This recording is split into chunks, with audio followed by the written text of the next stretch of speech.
राहुल गांधी जी।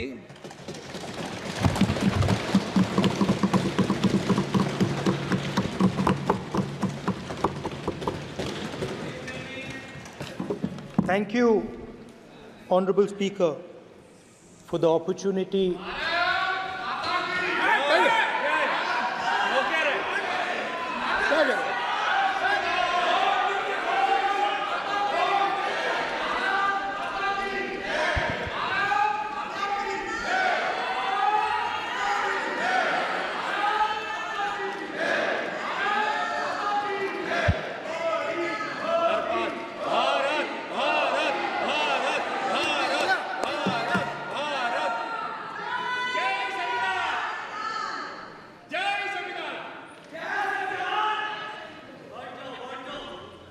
जय संविधान। कॉपी है उसकी?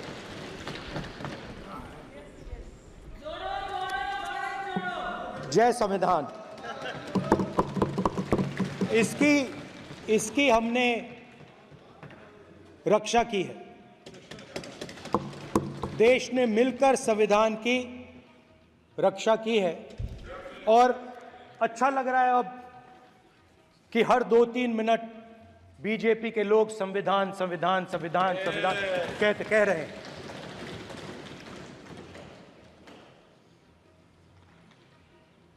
Speaker sir, for the last 10 years,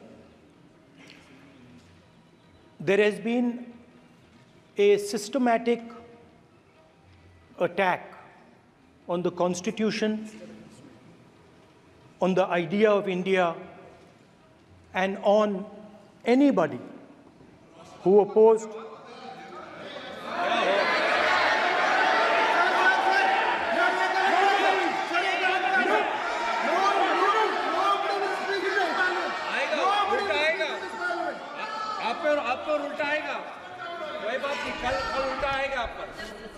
There has been just warming up right now.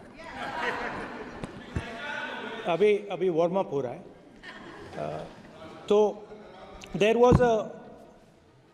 was a systematic, full-scale assault on the idea of India, on the Constitution, and also on millions and millions of people who resisted the ideas being proposed by the BJP, who resisted the attack on the Constitution. Many of us personally were attacked. In fact, some of our leaders are still in jail. One of our leaders has just recently been released. Another one is still in jail. And not only the opposition, but anybody who resisted the idea of concentration of power, of concentration of wealth, of aggression on the poor, of aggression on Dalits, minorities, tribals, was crushed, violently crushed. People were put in jail, people were threatened, and I myself was attacked. Sir, ये संसद TV का नया format देखा है, आधा ये पहले हम देखा नहीं हमने। I myself was attacked by order of the government of India, by order obviously of the Prime Minister of India. 20+ cases, 2-year jail sentence, my house taken away, no problem. Relentless attack in the media, 24/7, every single day, abuse, attack, abuse, attack. And then the most enjoyable and beautiful part of it, 55 hours of interrogation by the ED. No, which I really enjoyed. Because by the end of the interrogation, the officer off camera, he switched off the camera and then he asked me, Rahul ji, you've been sitting here 55 hours. आप पत्थर जैसे हो, आप हिलते क्यों नहीं हो? मुझसे सवाल पूछा उसने. तो जब ऐसा आक्रमण होता है, when there's an attack like this on you, you obviously need refuge, you need a place, or you need ideas that defend you. So today I want to start my speech by telling my friends in the BJP and the RSS about the ideas that we used, the entire opposition used, to defend the idea of India. Where these ideas come from and how they gave us the strength, all of us, anybody who opposed the regime, how they gave us the strength to fearlessly take any onslaught that was placed before us. So I'd like to start by showing an image of our refuge. Okay? Sir Shiv ji की photo नहीं दिखा सकते sir? एक minute माननीय सदस्य. Sir Shiv ji की photo मना है सर? एक मिनट सर मना है तो रख देता हूं सर. नो, एक मिनट प्लीज. आपने सवाल उठाया, आपके माननीय सदस्यगण 353 का नियम बता रहे थे, 352 का नियम बताया. No, please no. आपने कहा इस नियम प्रक्रिया से सदन चलना चाहिए. नियम प्रक्रिया में कोई भी प्ले कार्ड, कोई भी चिन्ह को सदन में नहीं दिखाया जा सकता. आपने कहा नियम से, ऐसा नहीं है. माइक दीजिए सर. जी सर क्या इस हाउस में शिव जी की फोटो दिखाना मना है? माननीय सदस्य, आप बस ये बता दीजिए माननीय सदस्य सर, मना है या नहीं? कोई भी चित्र को दिखाने के तो शिव जी का चित्र नियम इस है. साधन इस हाउस में दिखाना मना है? यहाँ पे दूसरी चीजों के चित्र दिखाए जा सकते हैं, मगर शिव जी का चित्र नहीं दिखा जा सकता. अगर मैं कह रहा हूं कि हमें इनसे प्रोटेक्शन मिली और मैं समझाना चाह रहा हूं कैसे प्रोटेक्शन मिली, आप मुझे चित्र नहीं दिखाने दे रहे हो. इसके बाद मेरे पास और चित्र हैं, मैं सब दिखाना चाहता था. स्पीकर सर, ये चित्र पूरे हिंदुस्तान के दिल में है. पूरा हिंदुस्तान इस चित्र को जानता है, समझता है. Everybody knows this image. Speaker sir, why I got this image is because there are certain ideas in this image that we defend, that the opposition defends. The first idea in the image that we defend is the idea of confronting our fear, of never being scared. That idea is represented in this image, which you are not allowing me to show, by a snake that is placed right near the neck of Shivji. The idea behind that is never be scared of anything that you face. In fact, Shivji places death 1 inch from his neck. And that is the spirit with which we fought when we were in the opposition. From this idea of resisting, we are still in the opposition, I know. I know that. And I'm happy and proud to be in the opposition. Because for us, there is more than power. There is truth. For you, there is only power. That is the only place you want to be. For us, there is truth.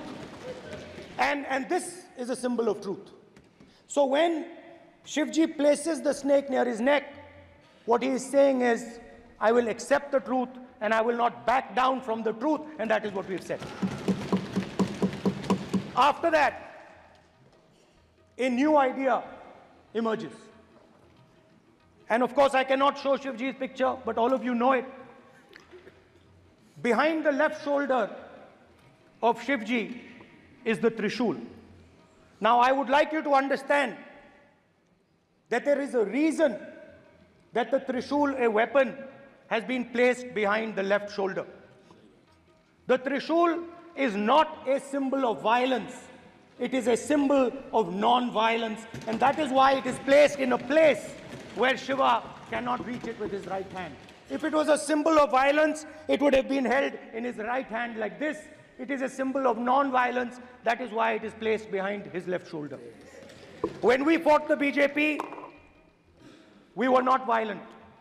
When we defended the truth, there was not an ounce of violence in us. Now, there is a third idea, and a very powerful idea that emerges from the idea of truth, courage, and non-violence. And that idea, of course, it is a symbol that many of you hate, but that idea is the Abhay Mudra, the symbol of the Congress Party, which, as you can see, is also in this image. And Jai Mahadev. And what that Rajnath Singh ji is looking very surprised. And what that Abhay Mudra shows, it is the next step of the evolution of the idea of facing the truth, fearlessness, and ahimsa. Satya and ahimsa, as Mahatma Gandhi ji used to say. And the Abhay Mudra is the idea that it is not good enough to just keep this internal. It is not good enough to not be scared. It is not good enough to use non-violence. It is also important that you make others not scared, that you help others become fearless, that you help others become non-violent. So in a sense, the Abhay Mudra is a projection from Shivji to the rest of the world about these two ideas. Of course, these two ideas were used by us, all of us, when we fought the British. And they were put forth by Mahatma Gandhi. The Prime Minister, of course, who has a direct connection with God, speaks directly to God. Yes, the Paramatma speaks to Modi ji's Atma directly. Unlike with all humans, we are all biological. We are born, we die, but the Prime Minister is a non-biological being. And the Prime Minister says Gandhi is dead. And Gandhi was revived by a movie. I mean, can you understand the ignorance? That Gandhi is dead and a movie revived the father of the nation. No, Gandhi is not dead. Gandhi is alive. Now, another very interesting thing I noticed. Anji. That is not your problem. That is not your problem. It is not none of your business. It is not none of your business. And there's another thing I noticed. That it is not just one religion that talks about courage. In fact, all our religions talk about courage. So, here is the religion of Islam.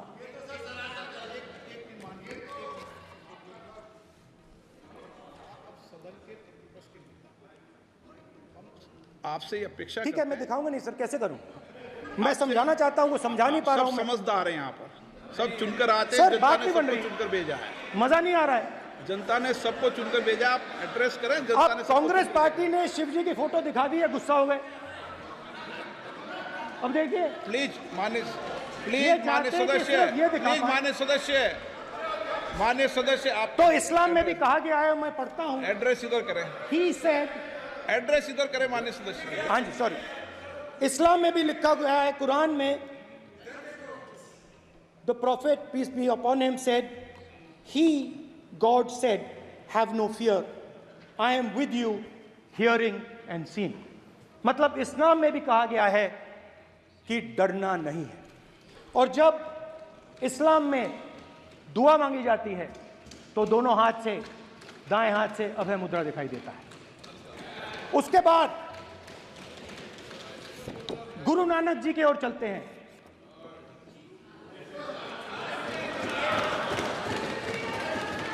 Waheguru ji की फतेह, वाहेगुरु जी का खालसा। जिस धर्म पर आप हर रोज आक्रमण करते हो, गुरु नानक जी जो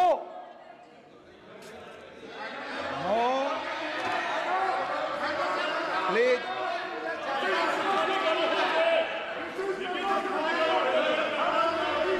नो, प्लीज प्लीज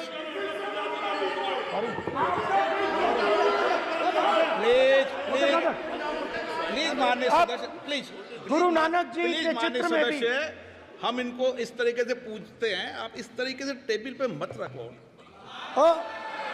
सर कहाँ रखूं सर? तरीका ठीक सर कहाँ नहीं रखूं? है। यहाँ रख दूं सर? आप यहाँ मत यहाँ रख रखो। देता हूं सर।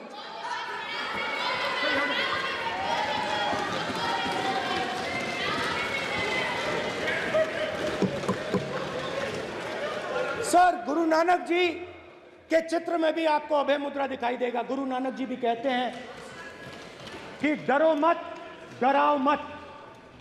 और पंजाब से गुरु नानक जी मक्का तक गए, थाईलैंड तक गए, अफगानिस्तान गए, श्रीलंका गए, किसी से हिंसा नहीं की, अहिंसा की बात की, सत्य की बात की, और किसी को उन्होंने अपनी जिंदगी में नहीं डराया। उसके बाद जीसस क्राइस्ट की इमेज देखिए, उसमें भी आपको अभय मुद्रा दिखाई देगा। जीसस क्राइस्ट की इमेज में भी अभय मुद्रा, डरो मत, डराओ मत। और जीसस क्राइस्ट ने कहा कि अगर आपको कोई थप्पड़ मारता है तो दूसरा गाल दिखा दो। उसके बाद बुद्ध भगवान, अभय मुद्रा।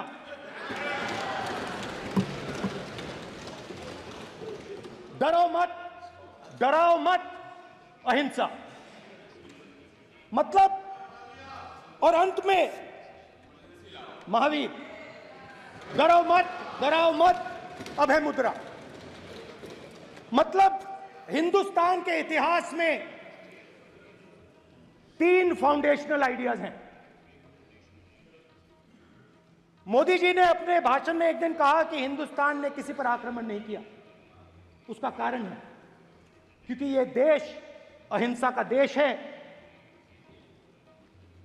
यह देश डर का देश नहीं है। तो हमारे सारे के सारे महापुरुषों ने अहिंसा की बात की, डर मिटाने की बात की। डरो मत, डराओ मत, डरो मत, डराओ मत। और दूसरी तरफ शिव जी कहते हैं डरो मत, डराओ मत, अभय मुद्रा दिखाते हैं, अहिंसा की बात करते हैं, त्रिशूल को जमीन में गाड़ देते हैं। और जो लोग अपने आप को हिंदू कहते हैं वो 24 घंटा हिंसा, हिंसा, हिंसा, नफरत, नफरत, नफरत, असत्य, सत्य, असत्य।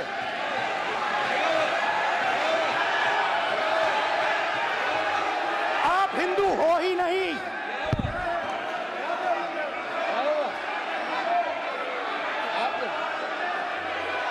Just get me that picture of Shiva.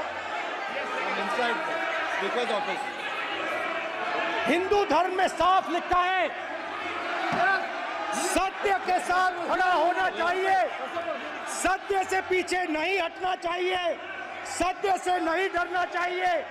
अहिंसा हमारा प्रतीक है। अभय मुद्रा ऐसे कीजिए, ऐसे कीजिए, अभय मुद्रा।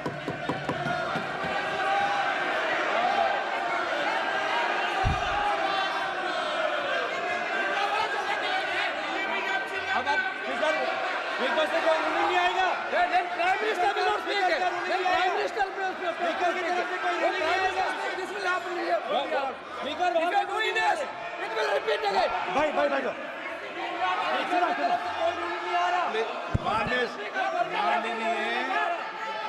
ये आप बात समझिए, आप बात समझिए, ये इसलिए चिल्ला रहे हैं क्योंकि तीर जाके दिल में लगा है, दिल में जाके तीर लगा है, इसलिए ये चिल्ला रहे हैं। देखो चुप हो गए, देखिए स्पीकर सर चुप हो गए सब।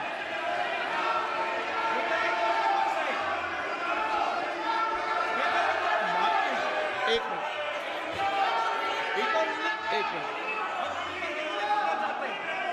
माननीय, आप प्रतिपक्ष के नेता हैं, किसी की भावनाओं को ठेस नहीं पहुंचे सर, मुझे चर्चा बोलने में दीजिए। ध्यान रखना चाहिए।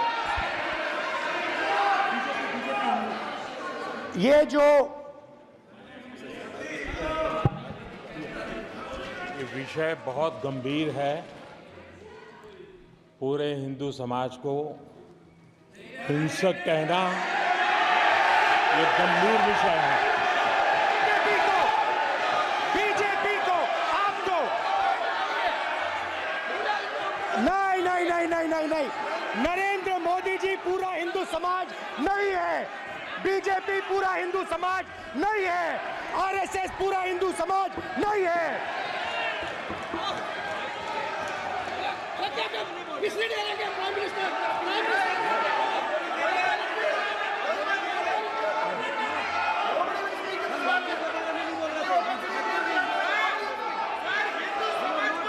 भूपेंद्र यादव जी, ये ठेका नहीं है बीजेपी का।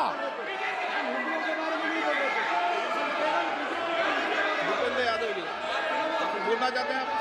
ये सब हिंदू हैं यहाँ पे, ये सब हिंदू हैं। माननीय अध्यक्ष जी, प्रतिपक्ष के नेता आज पहली बार इस सदन को संबोधित कर रहे हैं। मैं दो नियम, रूल 349 और रूल 352 के संबंध में आपका ध्यान आकर्षित करना चाहता हूं। सबसे पहले तो प्रतिपक्ष के नेता को बोलने का तरीका आना चाहिए। 349 जो 12 है वो स्पष्ट रूप से कहता है शैल नॉट सिट और stand with back toward the chair. वो लगातार आपकी तरफ पीठ करके खड़े हैं, नियमों के खिलाफ है, जो उनको शोभा नहीं देता। दूसरा अध्यक्ष महोदय, नहीं तो एड्रेस करके बोलो। दूसरा अध्यक्ष महोदय आर्टिकल रूल 352 रूल 2 ये कहता है make personal reference by way of making an allegation imputing a motive to और ए क्वेश्चनिंग द बोना फाइडी। इन्होंने पूरे विपक्ष के सदस्यों पे नहीं बल्कि इससे बाहर जाकर पूरे एक हिंदू समाज के ऊपर एलिगेशन लगाया है। इनकी बोना फाइड गलत है, इनके खड़े होने का तरीका गलत है। सदस्यों में तो लगाया ही है। माननीय अध्यक्ष जी,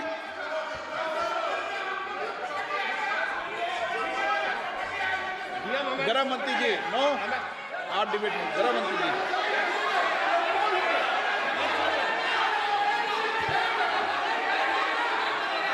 माननीय अध्यक्ष जी,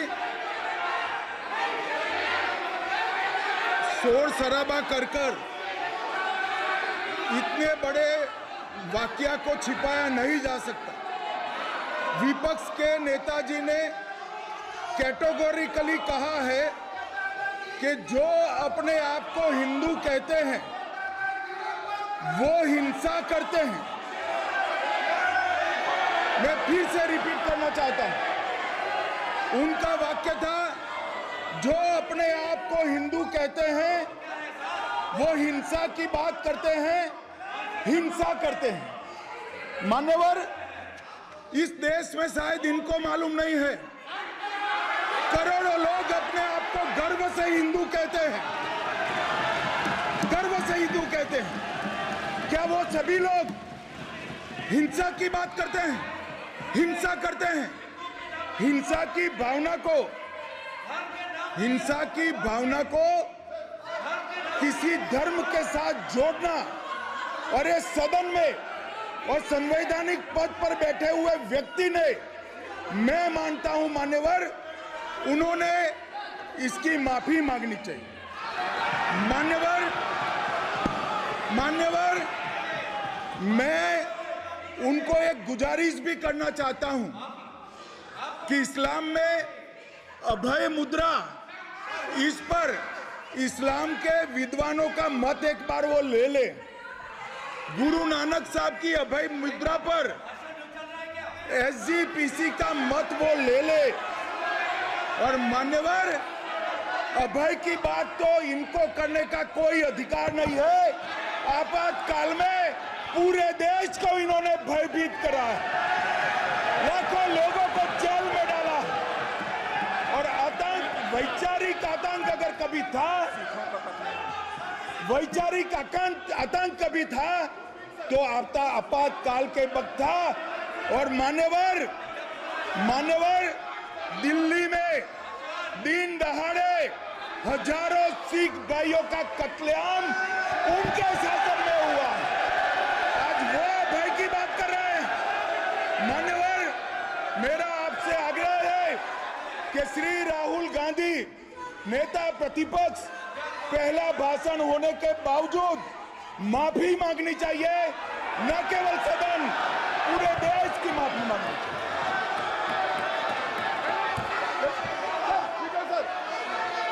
सर,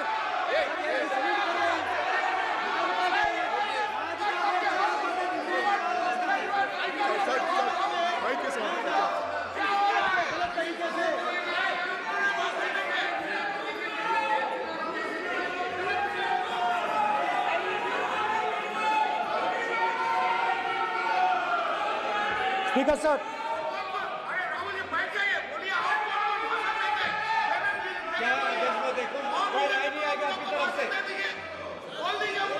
तो कल प्रधानमंत्री मोदी जी के समय भी सर आप ऐसे रहिए सर।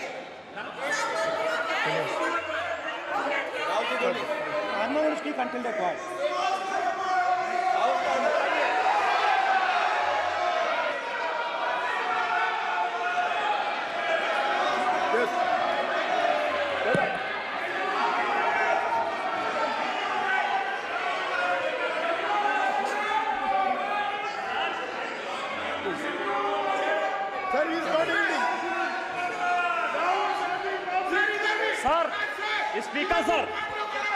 स्पीकर सर, ये संविधान की बात कर रहे हैं सर, और इसी संविधान का आर्टिकल 25 कहता है कि किसी भी धर्म के ऊपर कोई भी व्यक्ति किसी को हिंसावादी करार नहीं दे सकता है। और इन्होंने हिंदू का हिंसावादी कहा है सर। संविधान का इन्होंने अपमान किया है, संविधान की झूठी दुहाई दी है। इनको माफी मांगनी चाहिए सर। ये आर्टिकल 25 है सर संविधान का। सर, इनको माफी मांगनी चाहिए। आर्टिकल 25 जो है संविधान, और ये देश संविधान से चलता है, ये पार्लियामेंट संविधान से चलता है सर। इनको माफी मांगनी चाहिए सर। ये संविधान से ऊपर नहीं है सर। कांग्रेस संविधान से ऊपर नहीं है। आर्टिकल 25, कल्याण बनर्जी जी बताए आर्टिकल 25 क्या था? आप उनको कहिए आप लोग का जमींदारी है क्या समझते हो? पार्लियामेंट का आप लोग का जमींदारी है क्या? जमींदारी बिठा दी।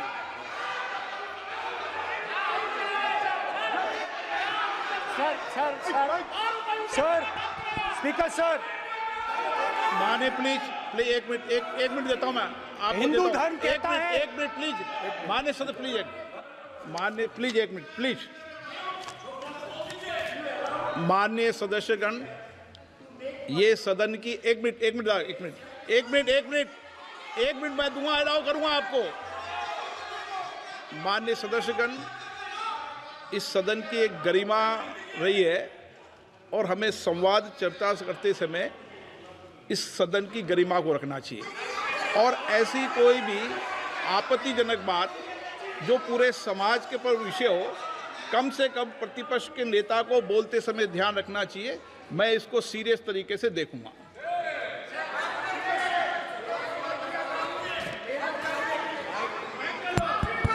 सर, अगर आप हिंदू धर्म के जो महापुरुष हैं, महापुरुष छोड़िए, अगर आप शिव जी को देखें तो क्या हो रहा है सर?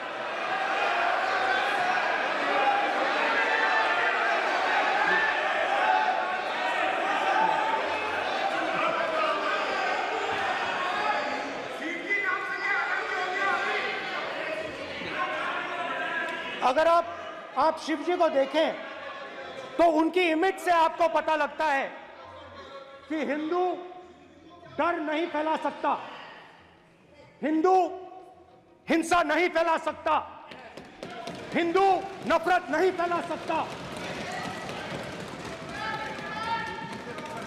और बीजेपी 24 घंटा नफरत, हिंसा, नफरत, हिंसा, नफरत, हिंसा। स्पीकर सर,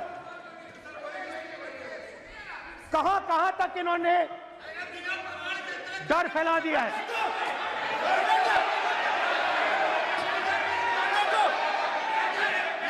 प्लीज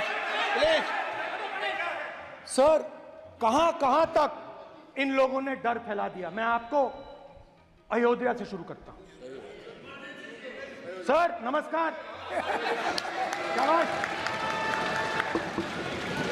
अयोध्या ने आपको मैसेज भेजा, अयोध्या ने राम भगवान।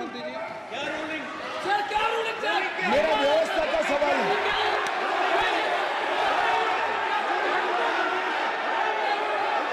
इस सदन के नियमों की पुस्तिका, इससे कुछ सदस्यों को क्या मुक्ति दे दी गई है? आपके गाइडेंस के बाद भी बार बार तस्वीर बताना, पूरे बीजेपी को हिंसा कर रही है ऐसे कहना, खड़े होकर एक दूसरे के बीच में हस्तधून करना, सारे नियम इनको लागू नहीं होते हैं। नियम मालूम नहीं है तो ट्यूशन रख ले साहब, सदन इस तरह से नहीं चल सकता है। ये सदन, मेरा आपसे आग्रह है कि ये सदन ऑर्डर में रहना चाहिए, नियमों के अनुसार रहना चाहिए। ये हम सभी सदस्यों का आपसे विनंती है। स्पीकर सर, एक मिनट प्लीज। माननीय सदस्यगण, आप ही किताब राम बताएं। भगवान की जन्मभूमि तो ने अपेक्षा करता हूं कि अपन इसके नियम प्रक्रिया चले। नो, सब चले। नो, आपने बताया था नियम। नो,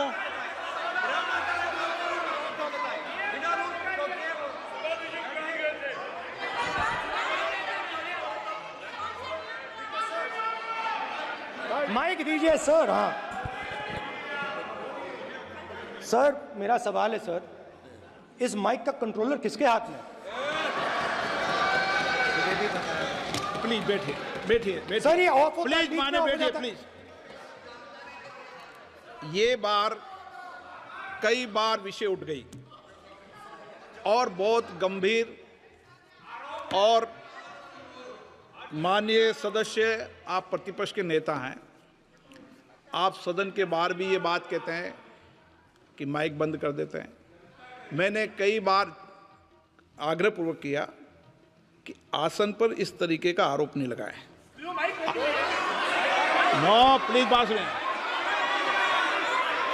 आसन पर सभी दल के, प्लीज, आसन पर सभी दल के लोग बैठते हैं और सभी दल के लोग सभापति तालिका पे हैं, और सब जानते हैं कि एक व्यवस्था होती है, जिस भी माननीय सदस्यों को आग्रह किया जाता है बोलने का वो बोला जाता है, और जिसको आग्रह नहीं किया जाता उसका माइक चालू नहीं होता।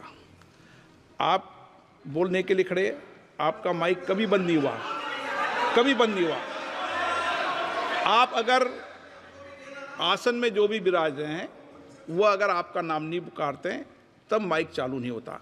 ये व्यवस्था हमेशा इस सदन की रही है, पुराने में भी और नए में भी। कभी आसन पे व्यक्ति पर माइक का कंट्रोल नहीं होता। दूसरा, माननीय प्रतिपक्ष के आप नेता हैं और आपसे ये अपेक्षा की जाती है कि आप लोकसभा की प्रक्रिया का संचार नियम का पालन करें, संविधान की जो व्यवस्थाएं दे रखी है उसकी पालन करें और सदन में बोलते समय किसी भी धर्म को के ऊपर ऐसा आक्षेप नहीं करें जिससे पूरे देश के अंदर विषय पैदा हो। यह आपसे अपेक्षा की जाती है। सर, मैं बिल्कुल आपकी रिस्पेक्ट करता हूं स्पीकर सर, मगर मेरे भाषण के बीच में सच्चाई ये है कि माइक ऑफ हो जाता है। मैं क्या करूं, हो जाता है वो। अब आपने देखा मैंने अयोध्या शब्द यूज किया और माइक ऑफ हो गया। नो,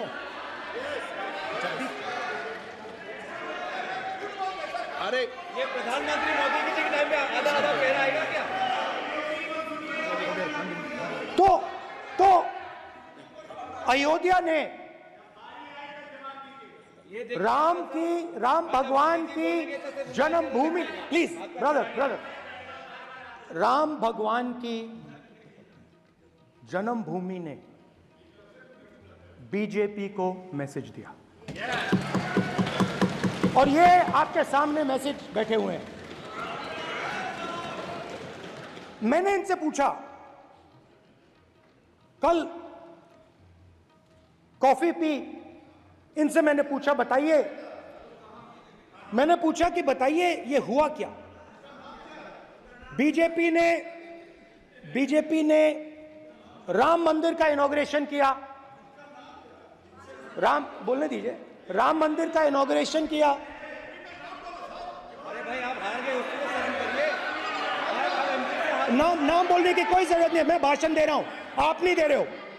मुझे बोलना है जो बोलना है, मुझे नाम लेने की कोई जरूरत नहीं, मुझे जो बोलना है मैं बोलूंगा। तो अयोध्या ने मैसेज दिया और मैंने इनसे पूछा कि हुआ क्या, और इनका जवाब आया।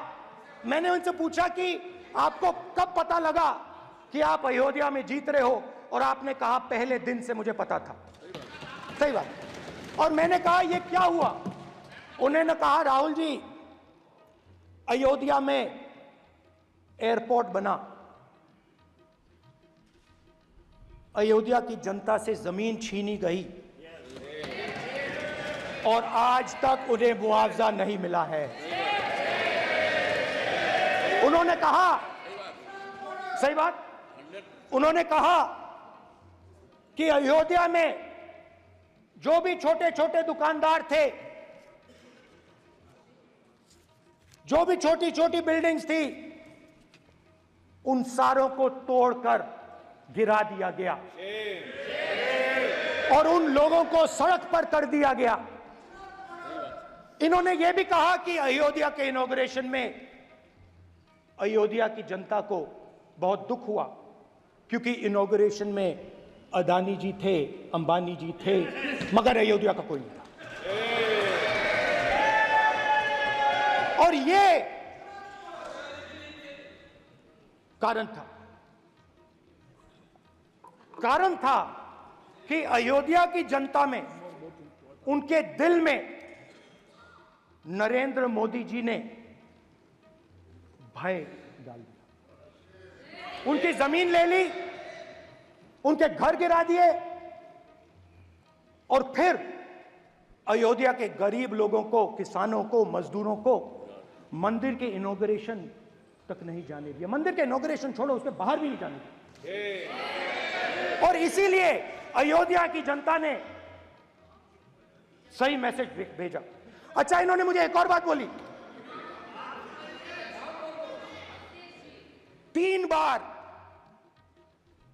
इन्होंने कहा कि 3 बार नरेंद्र मोदी ने टेस्ट किया, 2 बार क्या मैं अयोध्या से लड़ जाऊं, और सर्वेयर्स ने कहा अयोध्या में मत लड़ जाना, अयोध्या में मत लड़ जाना, अयोध्या की जनता हरा देगी। और इसीलिए प्रधानमंत्री वाराणसी गए और वहां बच के निकले।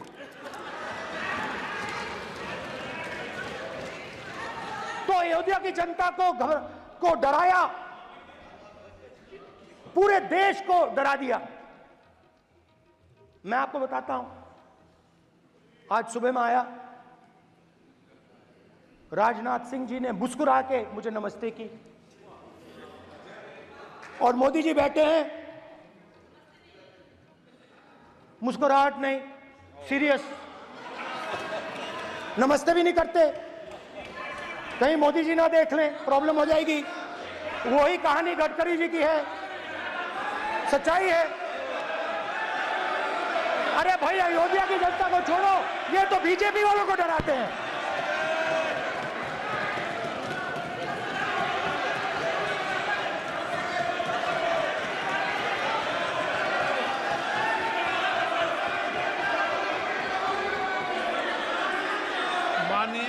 सर क्या है? माननीय प्रतिपक्ष के नेता, एक मिनट, माननीय प्रतिपक्ष के नेता, आप सदन के वरिष्ठ नेता हैं। मेरा आपसे आग्रह है कि राष्ट्रपति अभिभाषण पर डिबेट हो रही है, इसकी गरिमा, राष्ट्रपति अभिभाषण की गरिमा रखे ना। ये तो अपेक्षा आपसे सब करते हैं कि आप राष्ट्रपति अभिभाषण पे बोले, नीतियां पे बोले, कार्यक्रमों में बोले। आप व्यक्तिगत रूप से नहीं, अगर आप ये उचित मानते हैं क्या स्पीकर सर, ये उचित है? अगर आपकी पार्टी इसको उचित मानती है तो मुझे कुछ नहीं कहना। स्पीकर सर, माननीय अध्यक्ष जी, लोकतंत्र ने और संविधान ने मुझे सिखाया है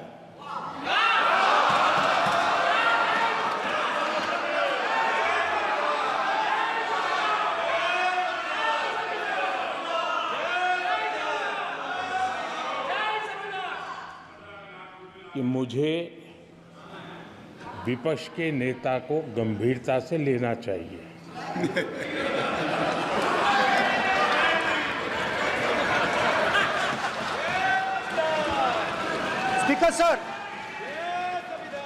स्पीकर सर, आपने कहा कि डिबेट प्रेसिडेंट्स एड्रेस पे होनी चाहिए।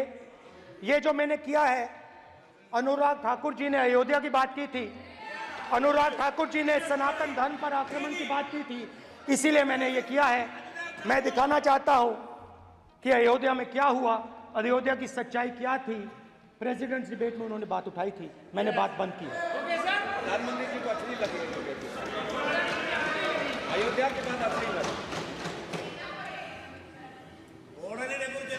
डर फैलाया और ऑपोजिशन का रिस्पांस एक साथ मिलकर भारत जोड़ो यात्रा, सारे के सारे ऑपोजिशन, पूरा देश एक साथ मिलकर कन्याकुमारी से कश्मीर तक चला। और जो आपने डर फैलाया, उसके बारे में यात्रा में बहुत कुछ सुनने को मिला।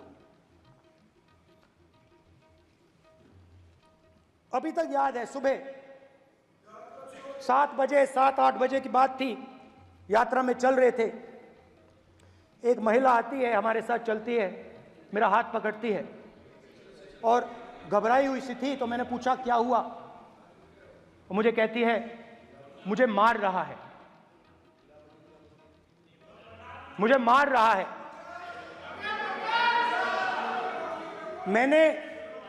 मैंने पूछा कौन मार रहा है, कौन मार रहा है? बेटी बचाओ, बेटी की दुविधा सुनाई नहीं दे रही, बेटी का दर्द नहीं सुनना चाहते, भारत की महिलाओं का दर्द नहीं सुनना चाहते। मैंने पूछा कौन मार रहा है, कहता है मेरा पति मार रहा है। मैंने कहा क्यों?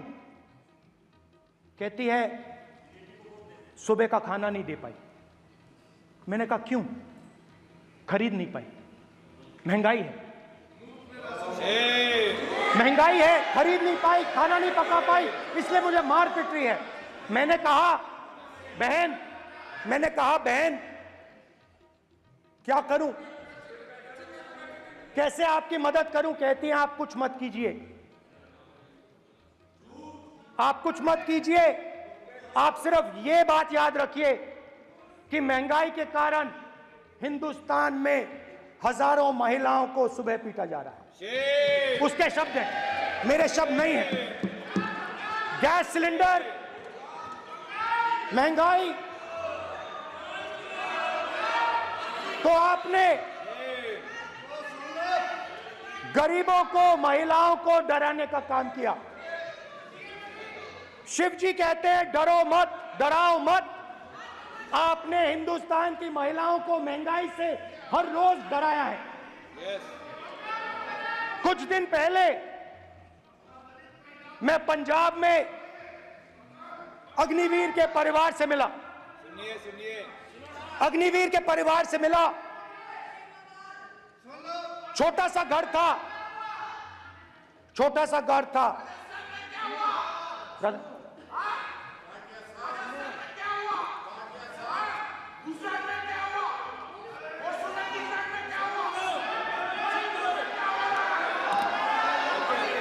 ठीक है,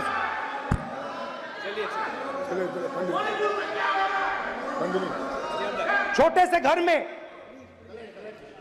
घर में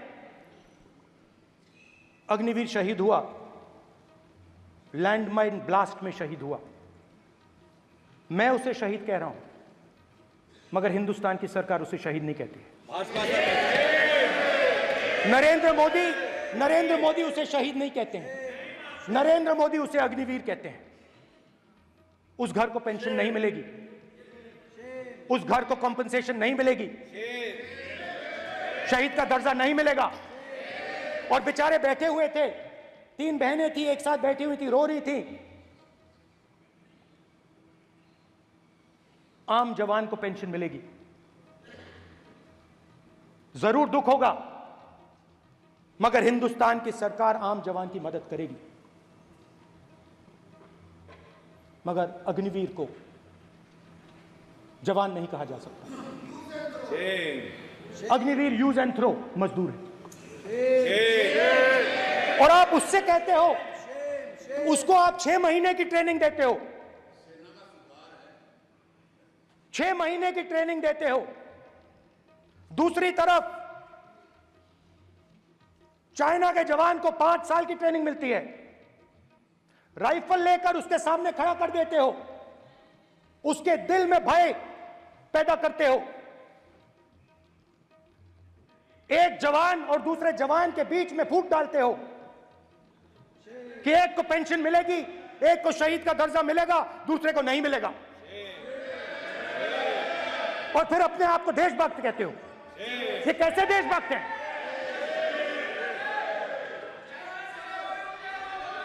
फिल्म स्टार जैसी फोटो थी उस लड़के की, फिल्म स्टार, बॉलीवुड स्टार की फोटो थी। मैं सोच रहा था, देखो इस युवा ने जान दी। स्पीकर सर, अध्यक्ष महोदय, एक आदमी सब पर भारी। अध्यक्ष महोदय, मैं नेता प्रतिपक्ष से अनुरोध करना चाहूंगा, गलत बयानी करके सदन को गुमराह करने की कोशिश गलत नहीं है सर, गलत नहीं है सर। कर देना चाहता हूं कि युद्ध के दौरान अथवा सीमाओं की सुरक्षा के दौरान यदि हमारा कोई अग्निवीर का जवान शहीद होता है तो उसके 1 करोड़ रुपए की धनराशि सहायता के रूप में उसके परिवार को मुहैया कराई जाती है। इस प्रकार की गलत बयानी से सभी को गुमराह करने की कोशिश नहीं की जानी चाहिए। संसद में अध्यक्ष। स्पीकर सर, स्पीकर सर देखिए, स्पीकर सर देखिए, राजनाथ सिंह जी की एक राय है, मेरी एक राय है। सच्चाई अग्निवीरों को मालूम है, हमें बोलने की जरूरत नहीं है। अग्निवीर को किस चीज का सामना करना पड़ता है, शहीद का दर्जा मिलता है या नहीं मिलता है, कॉम्पनसेशन मिलता है नहीं मिलता है, पेंशन मिलती है नहीं मिलती है, वो उसको मालूम है। पॉइंट ऑफ ऑर्डर है मान्यवर। अब सदन के सामने 2 स्टेटमेंट हुए, एक हुआ विपक्ष के नेता का, दूसरा हुआ माननीय राजनाथ सिंह जी का, रक्षा मंत्री जी का। ये कहते हैं कि 1 करोड़ रुपया नहीं मिलता है, श्री राजनाथ सिंह ने अधिकृत रूप से कहा कि मारे जाने वाले अग्निवीर को जो शहीद होता है उसको 1 करोड़ रुपया मिलता है। उनको फैक्चुअल पोजीशन सदन पर रखनी चाहिए मान्यवर। ये सदन झूठ बोलने की जगह नहीं है मान्यवर, यहाँ सच बोलना चाहिए। और अगर ये नहीं रखते हैं तो उनको ये सत्यापन नहीं करते अपने स्टेटमेंट का, तो उनको सदन और देश से और अग्निवीरों से माफी मांगनी चाहिए माननीय।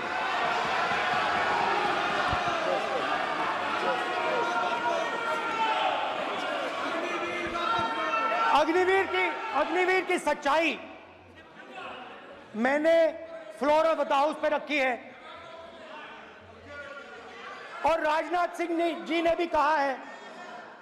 जो रियलिटी है वो हिंदुस्तान की सेना को मालूम है, वो अग्निवीरों को मालूम है।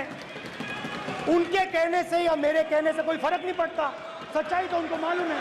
उनको मालूम है सच्चाई कौन बोल रहा है।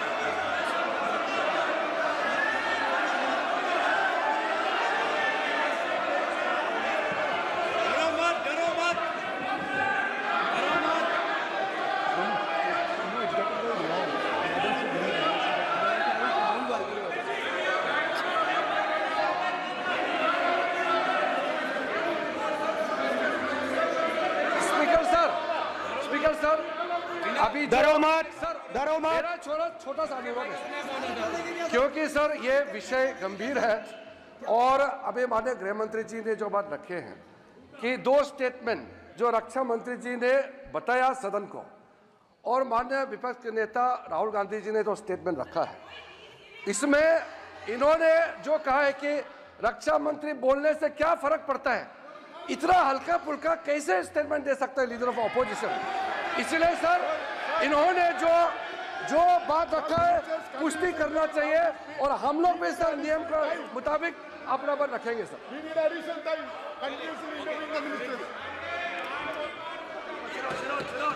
और स्पीकर सर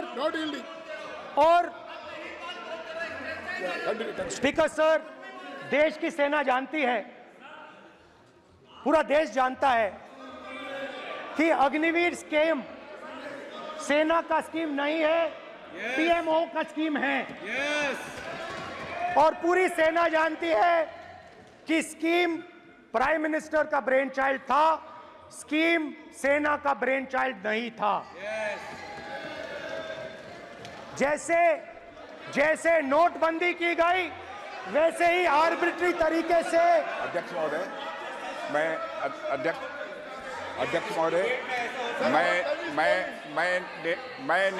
मैं नेता प्रतिपक्ष से विनम्रतापूर्वक अनुरोध करना चाहता हूं कि कृपया वह सदन को गुमराह करने की कोशिश न करें।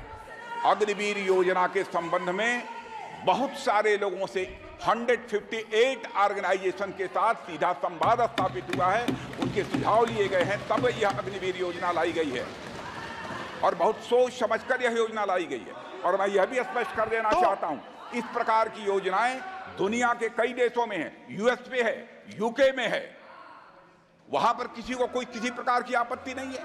अब बिना अग्निवीर योजना के बारे में समझे, बिना उस संबंध में कोई पूरी जानकारी हासिल किए इस तरीके से सदन को गुमराह करना, इसे कदापि उचित नहीं ठहराया जा सकता। महोदय, मैं तो आपसे यह अनुरोध करूंगा, इसे सदन की कार्रवाई से बाहर निकाला जाना चाहिए। आपको देखिए, सिंपल सी बात है स्पीकर सर, इनको अग्निवीर अच्छा लगता है, आप उसको रखिए, हम उसको बदल देंगे, हटा देंगे। सिंपल सी बात है, हमारी सरकार आएगी, अग्निवीर को हम हटा देंगे, क्योंकि हम सोचते हैं कि अग्निवीर सेना के खिलाफ है, जवानों के खिलाफ है, देशभक्तों के खिलाफ स्कीम है। हम इस स्कीम को नहीं चाहते।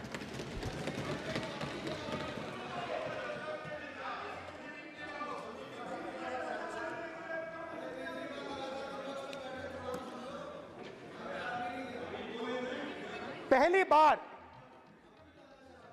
हिंदुस्तान की हिस्ट्री में जनता से स्टेट्स छीने गए हैं। जम्मू कश्मीर लद्दाख से आपने पहली बार स्टेट छीना है। मणिपुर को आपने सिविल वॉर में डुबा दिया है। मणिपुर को आपने और आपकी योजनाओं ने, आपकी पॉलिटिक्स ने जला दिया है। और आज तक हिंदुस्तान के प्रधानमंत्री मणिपुर नहीं गए हैं। ऐसा लगता है कि मणिपुर हिंदुस्तान का प्रदेश नहीं है। प्रधानमंत्री के लिए मणिपुर स्टेट ही नहीं है। मणिपुर में सिविल वॉर हो ही नहीं रही है। और एक बार बयान दिया हमने, मतलब प्रेशर लगाया, हम गए, हमने प्रधानमंत्री से कहा एक मैसेज दे दीजिए, मणिपुर चले जाइए, जनता की वहां रक्षा कीजिए। नहीं,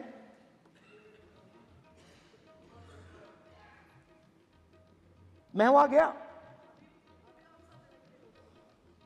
कुकीज और मेहते से दोनों से मिला। आज तक नहीं, आंसर नहीं मिलेगा, मिल नहीं सकता। मणिपुर इनके लिए हिंदुस्तान का प्रदेश ही नहीं है। मणिपुर है ही नहीं, मणिपुर है ही नहीं, ना होम मिनिस्टर के लिए ना प्रधानमंत्री के लिए, है ही नहीं, एग्जिस्ट नहीं करता, वो है ही नहीं। ना प्रधानमंत्री जाएंगे बोलेंगे कुछ नहीं, जैसे कुछ नहीं हुआ वहां पे। मैं रिलीफ कैंप में गया, एक औरत कांपती हुई, रोती हुई मुझे कहती है कि मैंने अपनी आंखों के सामने, हाँ मैं औरतों की बात कर सकता हूं, एक भाई मैं कर सकता हूं, एक भाई एक कर्तव्य निभा रहा है। आप अपने संगठन में महिलाओं को नहीं डालते हो, मगर मैं औरतों की बात कर सकता हूं।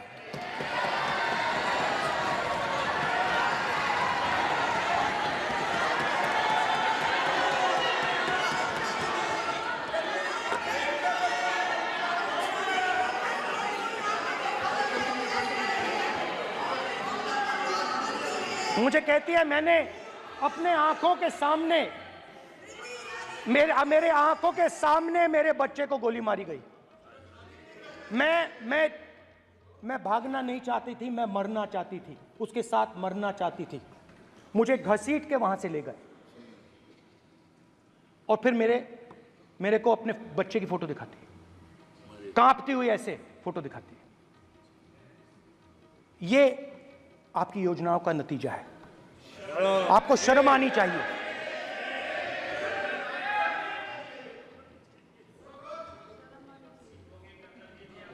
एक दिन प्रधानमंत्री 8 बजे कहते हैं, पता नहीं फाइन ट्यूनिंग हो गई भगवान के साथ, डायरेक्ट मैसेज भगवान, सर ने बोला है, सर प्रधानमंत्री ने ये बोला है, ये मैं नहीं बोल रहा हूं, प्रधानमंत्री ने बोला है कि मेरा डायरेक्ट कनेक्शन है भगवान के साथ, मैंने नहीं बोला, मैंने नहीं बोला। Social media chief also told भगवान जगन्नाथ। एक मिनट प्लीज, एक मिनट तो एक मिनट माननीय राहुल गांधी जी, एक मिनट, माननीय सदस्य एक मिनट प्लीज, एक मिनट रविशंकर जी प्लीज, एक मिनट। माननीय सदस्यगण, आप वरिष्ठ नेता हैं, सदन के नेता होते माननीय प्रधानमंत्री जी, और हम सबको माननीय प्रधानमंत्री जी का सम्मान करना चाहिए। ये सदन में हमेशा उच्च कोटि की परंपरा मर्यादा रही है। नो सर, नहीं, गौरव,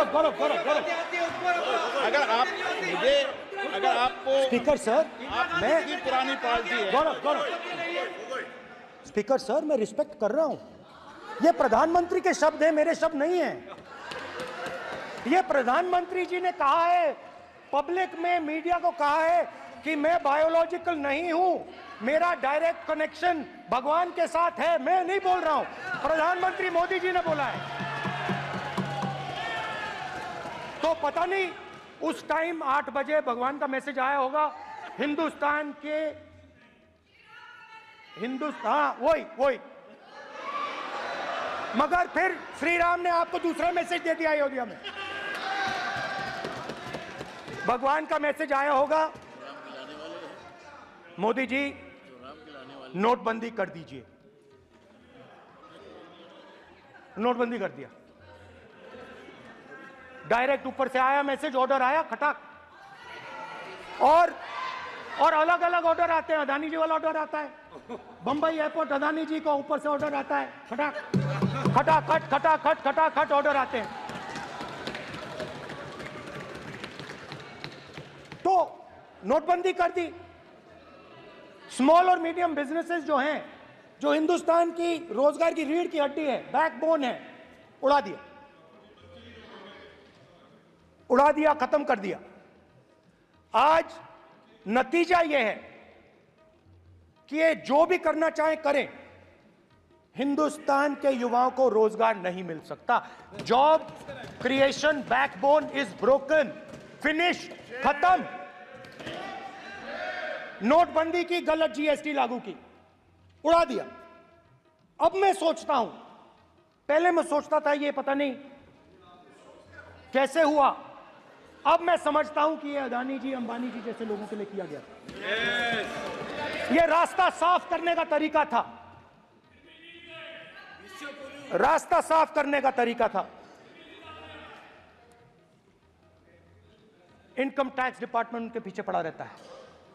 जीएसटी, डिमोनेटाइजेशन, 24 घंटा उनको तंग करते हैं। उनके कैश फ्लो को रिस्ट्रिक्ट करने की कोशिश करते हैं, कैश फ्लो को क्रश करने की कोशिश करते हैं कि वो परे हट जाएं और अरबपति उनकी जगह ले लें। आप किसी भी छोटे व्यापारी से पूछ लो, किसी भी स्मॉल मीडियम बिजनेस ओनर से पूछ लो, ये आपको बता देगा। गुजरात में मैं गया, टेक्सटाइल ओनर्स के साथ मेरी बात हुई। मैंने उनसे पूछा नोटबंदी क्यों हुई, जीएसटी क्यों हुई? साफ बोला अरबपतियों की मदद करने के लिए जीएसटी और नोटबंदी की गई है। नरेंद्र मोदी जी अरबपतियों के लिए काम करते हैं, सीधी सी बात। मैं जाता रहता हूं और आपको गुजरात में हराएंगे इस बार।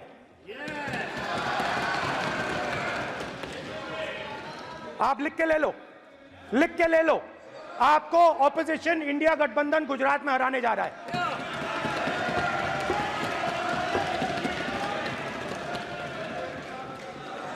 किसानों को डराने के लिए लैंड एक्विजिशन बिल जो हम लाए थे, उनकी जमीन की रक्षा करने के लिए, उनको सही कॉम्पनसेशन देने के लिए, उसको आपने खत्म कर दिया। यहां कोशिश की, कर नहीं पाए तो स्टेट्स में खत्म कर दिया। हर स्टेट में आपने खत्म कर दिया है। अगर आप जानते नहीं हो, चेक कर लो। हर स्टेट में, हर भाजपा की स्टेट में खत्म कर दिया। सर, हर भाजपा रूल स्टेट में खत्म किया है। हर भाजपा की रूल स्टेट में खत्म किया है।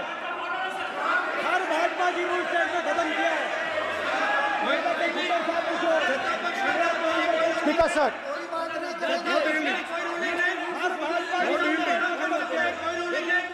खट्टर साहब का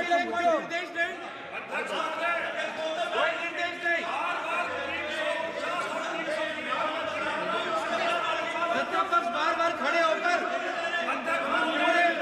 भाषण को कम कर रहे हैं। कोई रूलिंग नहीं,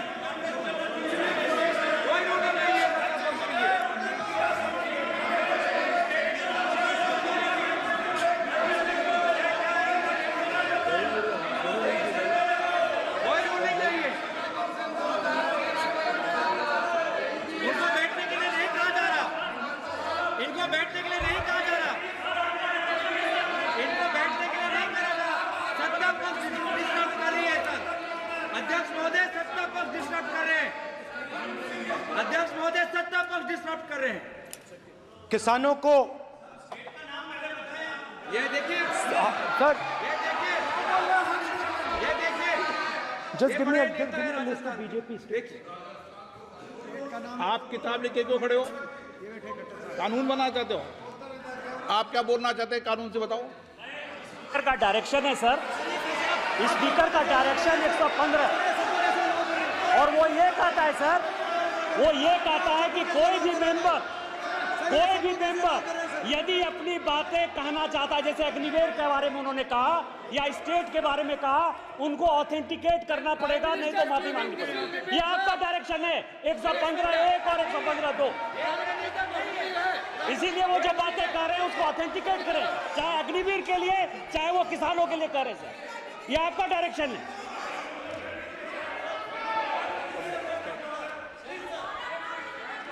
तो किसानों को जो हमने लैंड एक्विजिशन बिल तैयार किया था सही मुआवजा दिलाने के लिए, उसको आपने रद्द किया।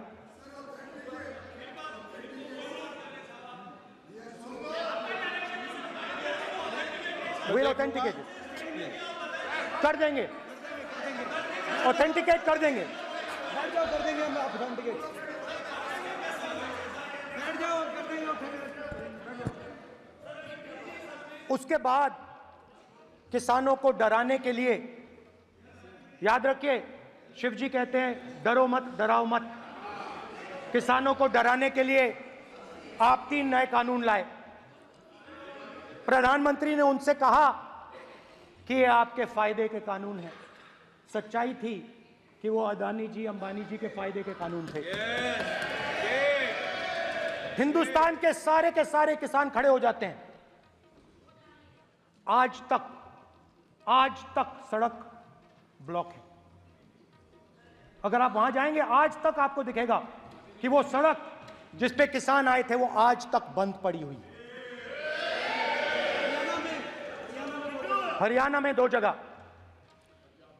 किसान खड़े हो गए, कहते हैं नहीं ये हमारा नहीं है, आप हमारे से हमारी मेहनत का फल छीनना चाहते हो, हम इस बात को एक्सेप्ट नहीं करेंगे। आप उनसे बात नहीं करते, आप उनको कहते हो, आप बात नहीं करते।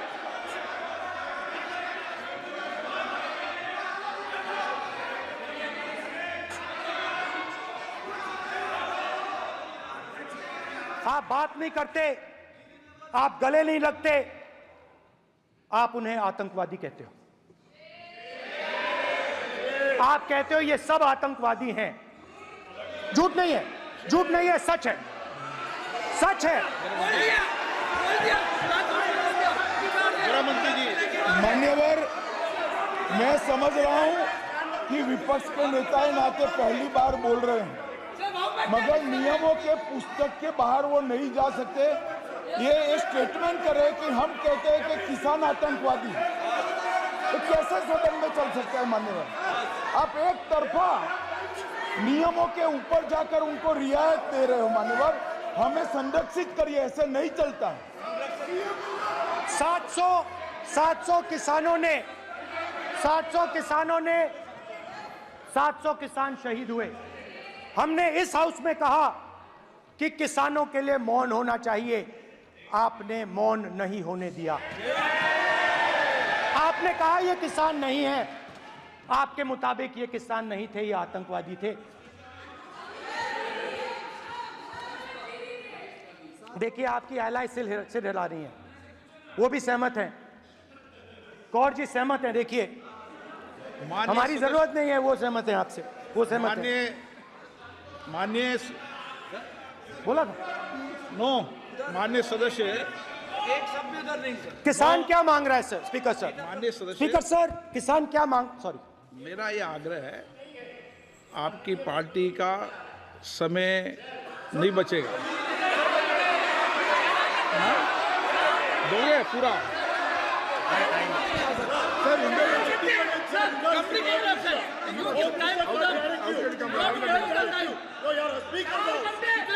आप नहीं बोलेंगे, ये बोलेंगे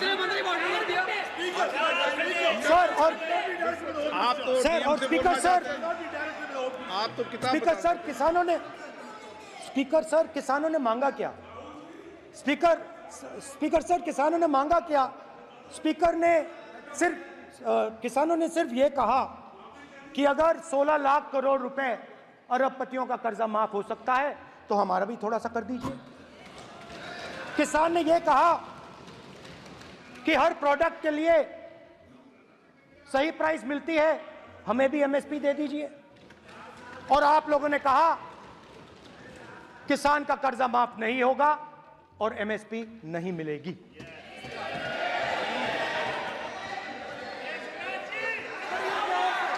माननीय अध्यक्ष महोदय, ये गलत बयानी कर रहे हैं। एमएसपी सरकार दे रही है और ये मोदी जी की सरकार है जिसको उत्पादन की लागत पर कम से कम 50%। माननीय अध्यक्ष महोदय, उत्पादन की लागत पर कम से कम 50% जोड़कर एमएसपी दी जा रही है और नहीं दी जा रही। ये सत्यापित करें माननीय अध्यक्ष महोदय, ये गलत बयानी कर रहे हैं, ये सदन को गुमराह कर रहे हैं, गलत बयानी कर रहे हैं।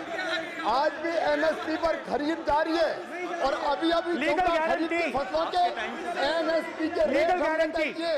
ये बताए जब इनकी सरकार थी तब एमएसपी कितनी मिलती थी और उस समय खरीद कितनी होती थी माननीय अध्यक्ष, उस समय खरीद कितनी होती थी।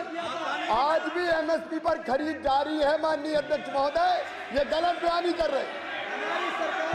ये सत्यापित करें इसको कि एमएसपी पर खरीद नहीं हो रही, ये सत्यापित करें माननीय अध्यक्ष महोदय, ये गलत बयानी की जा रही है। देना चाह रहे, इनको नहीं बोलने देना चाह रहे।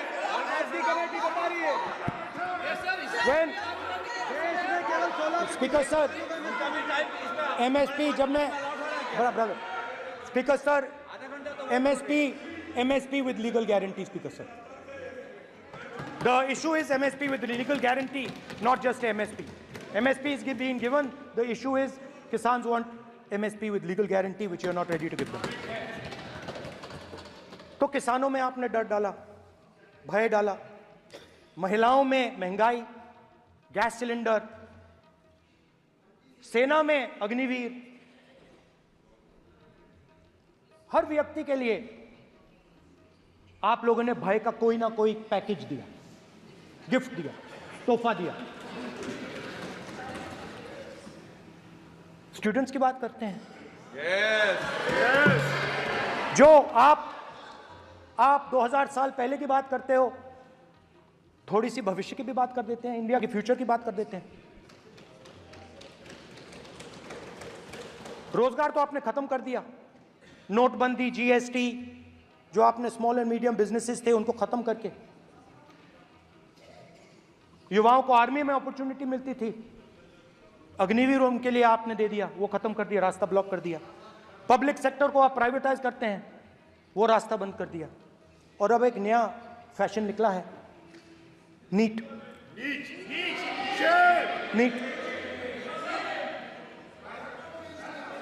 प्रोफेशनल एग्जाम्स को आपने कमर्शियल एग्जाम्स में बदल दिया है।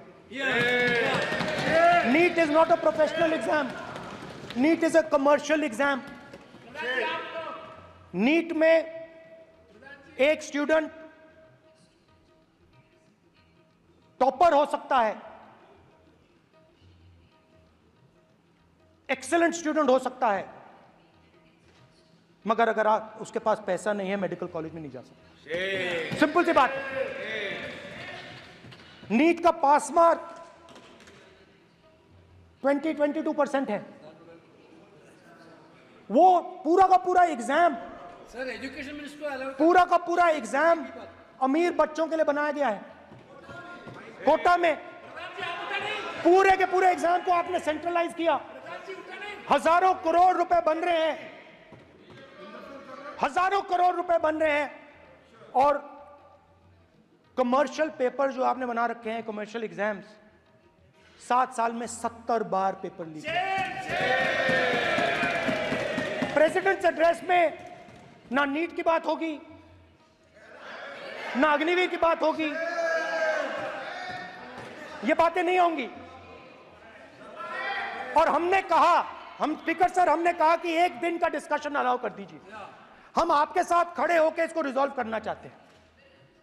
इंस्टीट्यूशनल फेलियर है, हम आपकी मदद करना चाहते हैं, रिजॉल्व करना चाहते हैं। सरकार कहती है नहीं, डिस्कशन नहीं होगा, भविष्य का डिस्कशन हो ही नहीं सकता। तो ये हालत है। जहां भी ये देखते हैं, ये सोचते हैं कि भाई भय कैसे पैदा करें, माइनॉरिटीज को डराते हैं। नहीं, कांग्रेस नहीं डरती आपसे। आप कांग्रेस से डरते हो।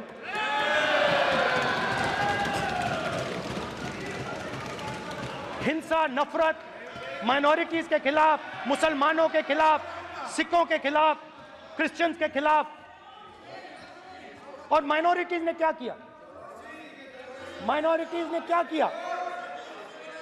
हर स्फीयर में हिंदुस्तान को रिप्रेजेंट करते हैं, नाम रोशन करते हैं। पत्थर जैसे हिंदुस्तान के साथ एक साथ खड़े हैं, देशभक्त हैं। और आपने सारे के सारे माइनॉरिटीज पर आक्रमण किया, उनके खिलाफ हिंसा, नफरत फैलाई।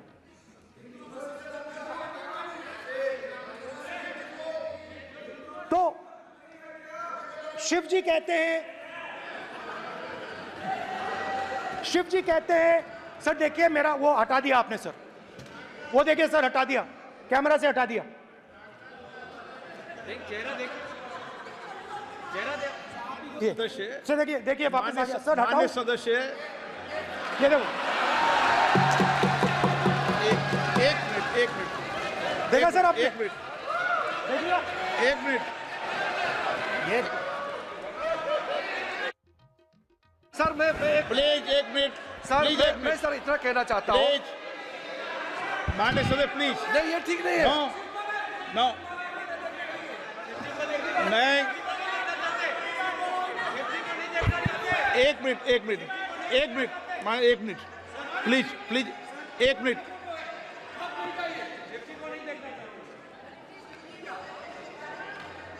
आप प्रतिपक्ष के नेता हैं और मैं आपसे ये अपेक्षा करता हूं कि सदन की गरिमा बनी रहे, मर्यादा बनी रहे, नियमों का पालन हो। आप खुद मानते हैं शिव जी को भगवान, और उनको बार बार इस तरीके से यहाँ पर चित्रित करना ये उचित नजर नहीं आता, मुझे लगता है। स्पीकर सर देखिए, रूल्स की किताब पढ़ोगे आप? रूल्स में है कि आप कोई भी चित्र को नहीं दिखा सकते सदन में, आप किसी बात का नाम नहीं ले सकते, आप नियम प्रक्रियाओं से नहीं बोल रहे हैं। सदन की मर्यादा, नियम प्रक्रिया इससे चलती है, आपने बनाया, सबने बनाया है। स्पीकर सर,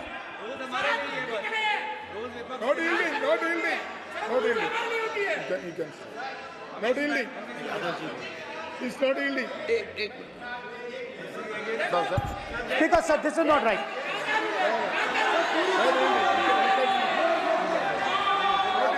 सर, माननीय स्पीकर महोदय, मैं आपका ध्यान रूल 356 की तरफ आकृष्ट करना चाहता हूं।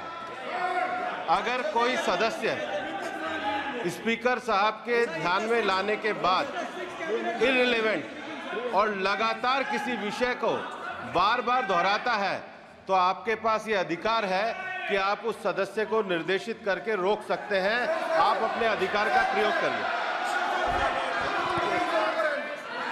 सच्चाई को रोका नहीं जा सकता।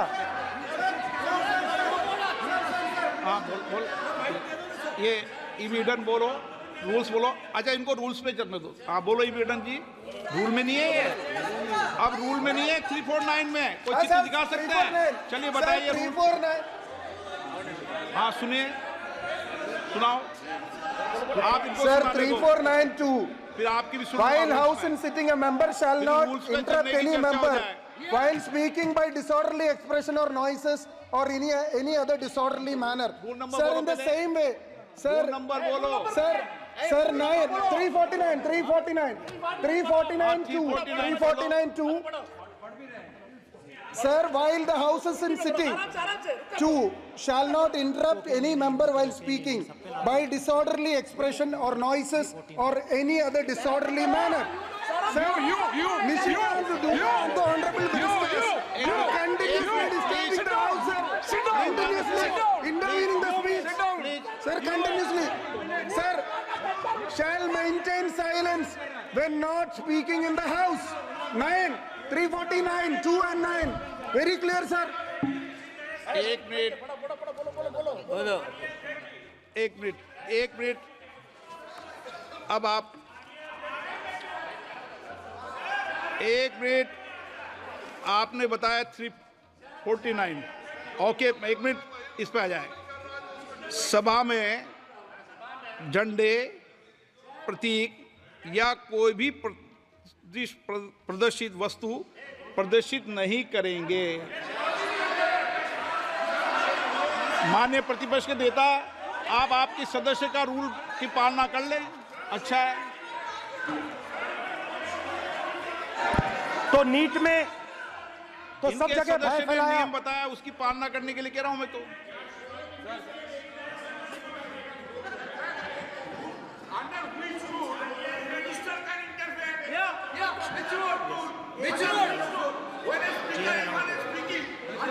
Almost all ministers intervene.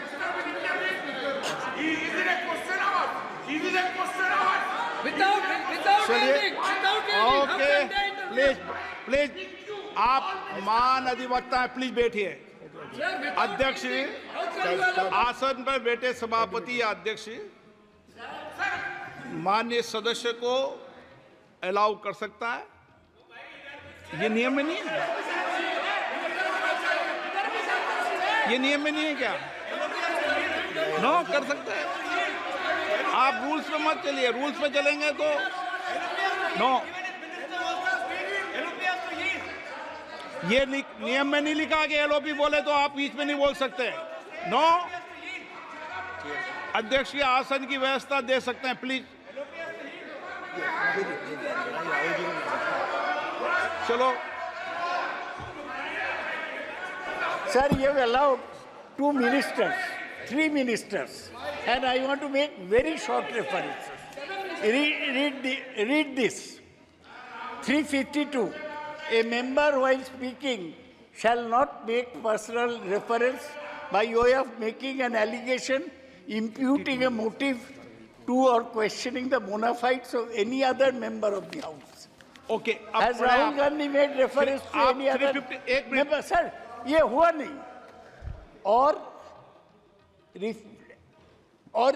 use utter treasonable, seditious or defamatory words. He is mentioning the name of Shiva. Defamatory. आप क्यों विद्वान में बैठा हूं ना सीट पे? आपको मैं बता दूंगा सब नियम। सर, ये लोग नहीं समझते हैं। Maybe because of their inadequate knowledge of English, they thought that reference to, he did not make any personal reference. Please. And the next point Okay. is, sir, Rajnath Singh ji made a point on Agniveer. There is a method to correct any wrong statement made in the House. Please read 115(1) of the directions by the Speaker. It says, a member wishing to point out any mistake or inaccuracy in a statement made by a minister or any other member shall, before referring the matter in the House, write to the Speaker, pointing out the particulars of the mistake or inaccuracy and seek the permission of the Speaker to raise the matter. Has Rajnath Singh written to you? Has he written? No, he has not written. All these ministers. Shivraj Singh Chouhan sir इतने दिन बाद लोकसभा में अभी आप सुनिए, खड़ा होके बोलने लगा। माननीय मजाक की जगह है क्या? ये नॉट गिवन ए नोटिस। मेरे पास You cannot point out mistake or on MSP. He made a statement. नहीं, What right he has? आप एक मिनट प्लीज। आपने 352 का हवाला दिया। 352 के अंदर स्पष्ट रूप से लिखा है, कोई भी तथ्य ऐसे कभी भी नहीं बोले जाएंगे जो इस सदन का सदस्य नहीं है। मैं अपेक्षा करूंगा कि प्रतिपक्ष के नेता इन नियम प्रक्रियाओं की पालना करें। और दूसरा विषय जो माननीय सदस्य ने कहा है, 102 के अंदर ही सदन में सभापति या अध्यक्ष किसी भी मान्य सदस्य को बोलने की इजाजत दे सकता है, नियम प्रक्रिया के तहत है। No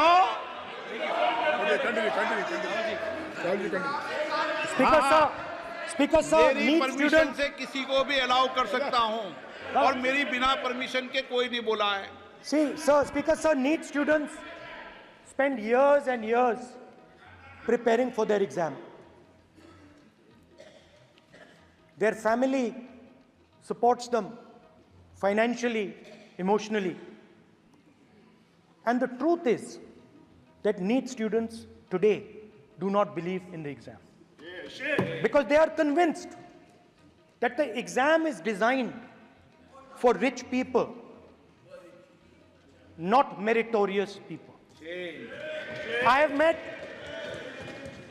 a number of NEET students, every single one of them tells me that the exam is designed to create a quota for rich people and to create a passage for them into the system, and is designed not to help poor students.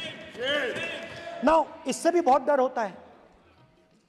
महीनों पढ़ाई करते हैं, ये पता नहीं कि भैया exam leak हो जाएगा नहीं होगा, अगर पास भी हो गए तो पैसा कहां से आएगा।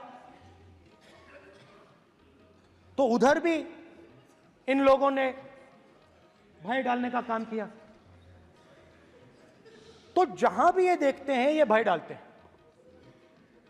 सेना में,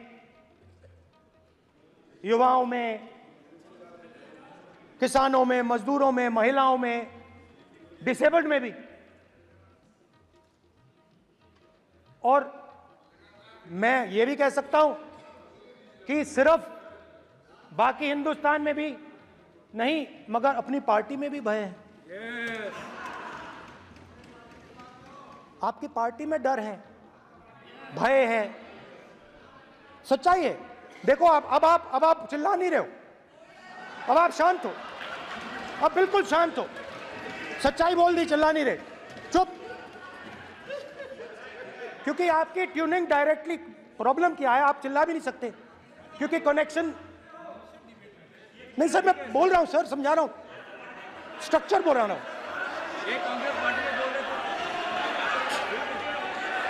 सर लोकतंत्र में पार्टी में डेमोक्रेसी होनी चाहिए। कोई भी इन पार्टियों में कोई भी आके कुछ भी कह देता है। ग्रुप ऑफ 22, 23, 24, 25 सब जो बोलना है बोल देते हैं, मगर आपकी पार्टी में भय है। सत्यमेव जयते, ना डरो ना डराओ। Sir, when I became LOP, I realized something that I had not realized before. And it's also on the lines of the principles of Shiva. It's on those same lines.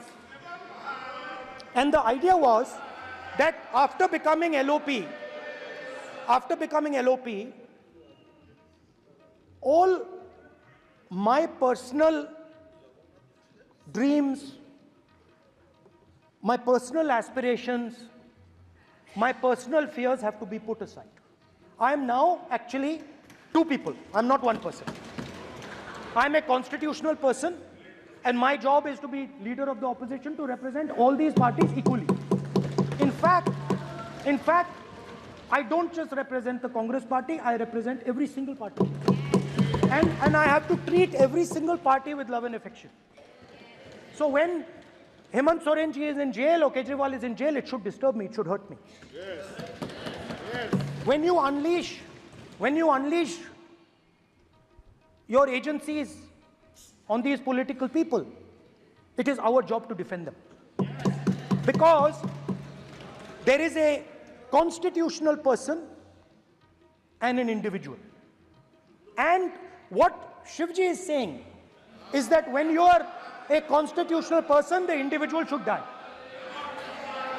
The individual's aspirations, the individual's dreams should die. And you should become the voice of the people. Yes. Meaning that you should have no fantasies, no dreams, nothing. The perfect public representative is one who is actually dead. That is what Shivji is saying. You understand? Now, Speaker sir. Speaker sir, now, my advice.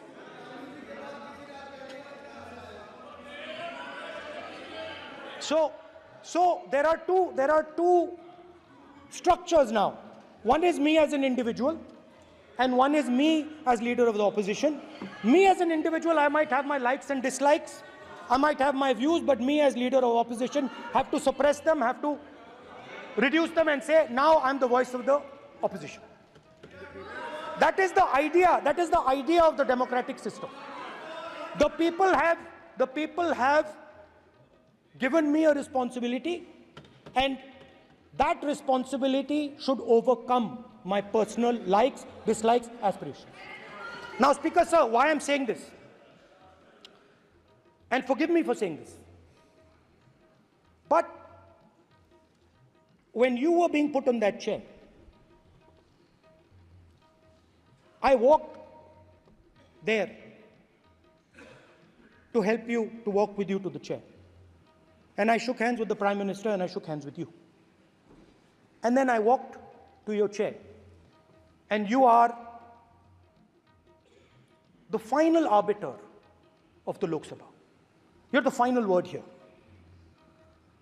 What you say fundamentally defines Indian democracy. You don't allow us to speak, you allow us to speak, you allow them to speak, you don't allow us to speak. All these things define Indian democracy. Speaker sir, there are actually two people sitting in that chair. There is the Speaker of the Lok Sabha, the Speaker of the Indian Union, and there is Mr. Om Birla. When Modi ji went and shook your hand, and I went and shook your hand, I noticed something. When I shook your hand, you stood straight like this and shook my hand. And when Modi ji shook your hand, you bowed down and shook his hand.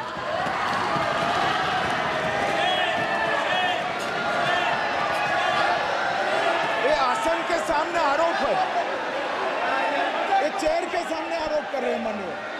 Now, with all respect, sir.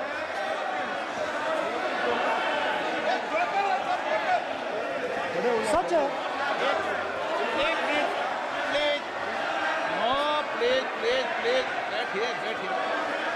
Please बैठिए, please बैठिए,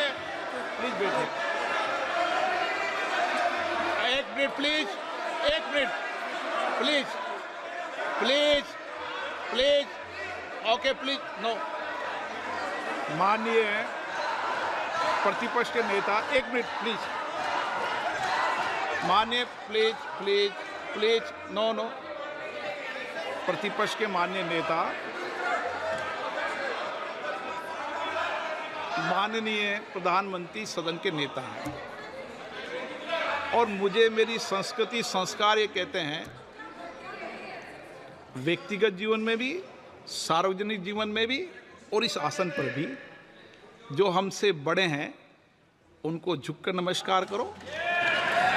मुझे यही सिखाया है, और बराबर वालों से बराबर का व्यवहार करो, यही मुझे सिखाया है। और इसीलिए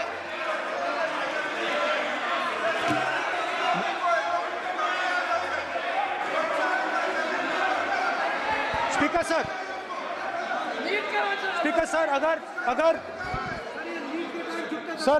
अगर आप हाँ, मैं इस बात को आसन से कह रहा हूं कि मेरी संस्कृति और संस्कार यही है कि बड़ों का झुककर और आवश्यक हो तो पैर छूकर सम्मान करो, और बराबर जो उम्र से छोटे हैं उनसे बराबर का व्यवहार करो। स्पीकर सर, ये हमारी संस्कृति संस्कार है, और मैं इस संस्कृति संस्कार की पालन करता हूँ। स्पीकर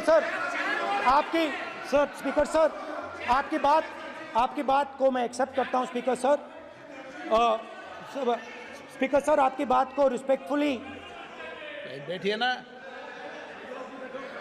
स्पीकर सर, मैं आपकी बात को रिस्पेक्ट करता हूं, मगर आपको कहना चाहता हूं कि इस हाउस में स्पीकर से कोई बड़ा नहीं होता।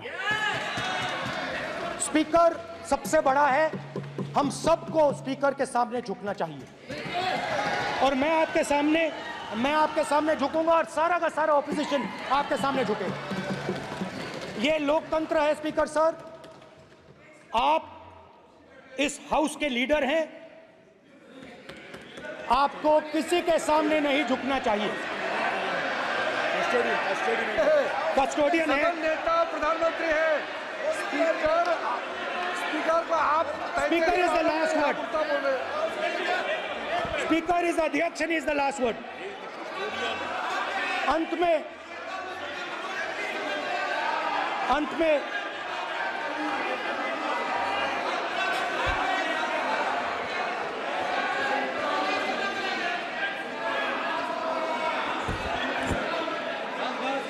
Speaker is the last word in the Lok Sabha, and in that spirit, Speaker is the last word in the Lok Sabha, and in that spirit, as members of the Lok Sabha, we are subservient to the Speaker.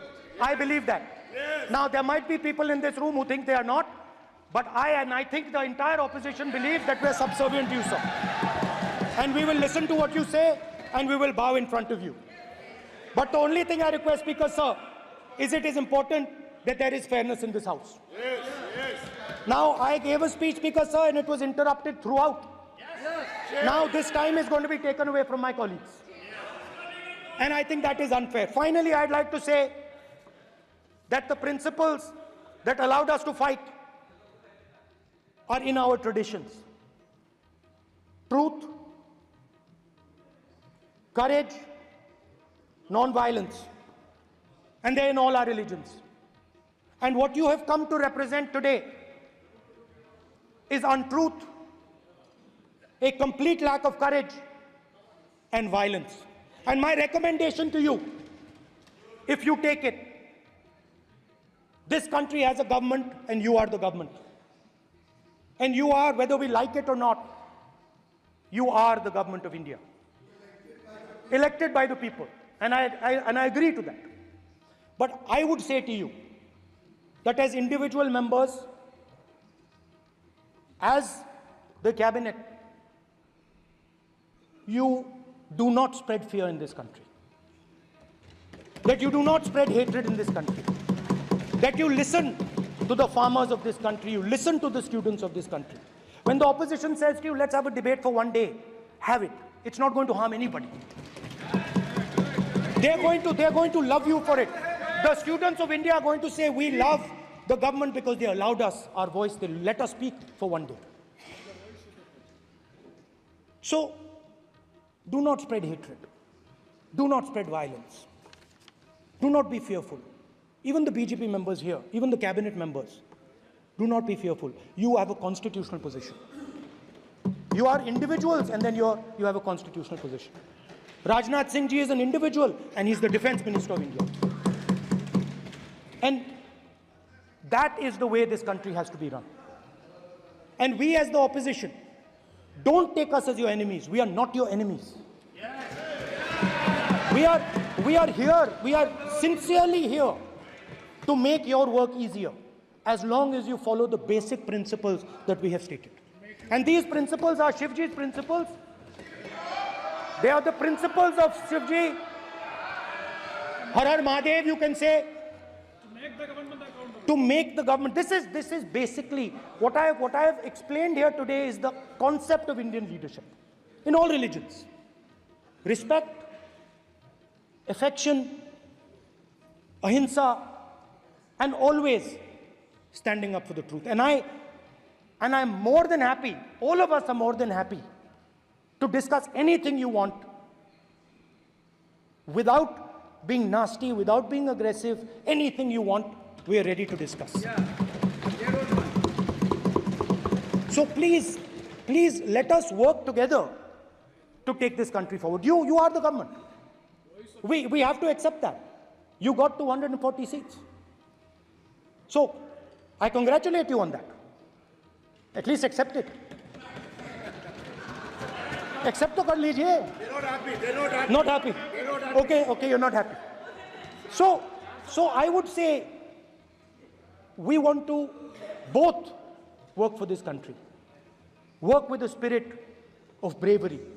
work without violence, work without hatred. Thank you.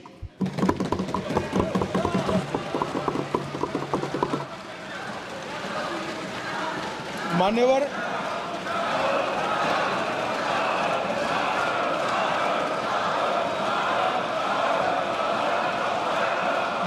में लोकसभा अध्यक्ष के निर्देश की पुस्तिका का 10वें संस्करण का 115वां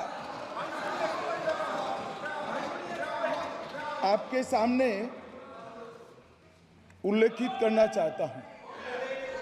इसके क से घ तक पढ़ेंगे तो ये बहुत स्पष्ट है कि कोई भी मंत्री या सदस्य भाषण देते वक्त तथ्यात्मक चीजें रखता है और सदन के कोई और सदस्य इसको ऑब्जेक्ट करते हैं या चैलेंज करते हैं तो आसन इसको सत्यापित करने का निर्देश दे सकता है।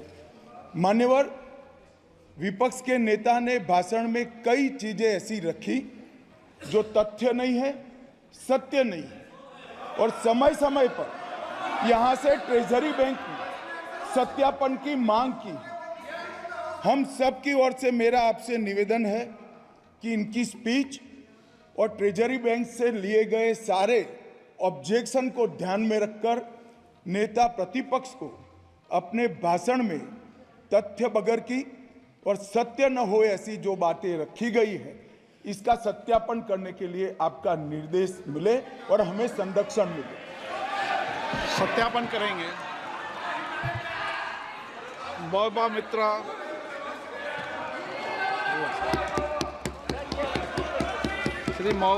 श्रीमती मौबा मोइत्रा।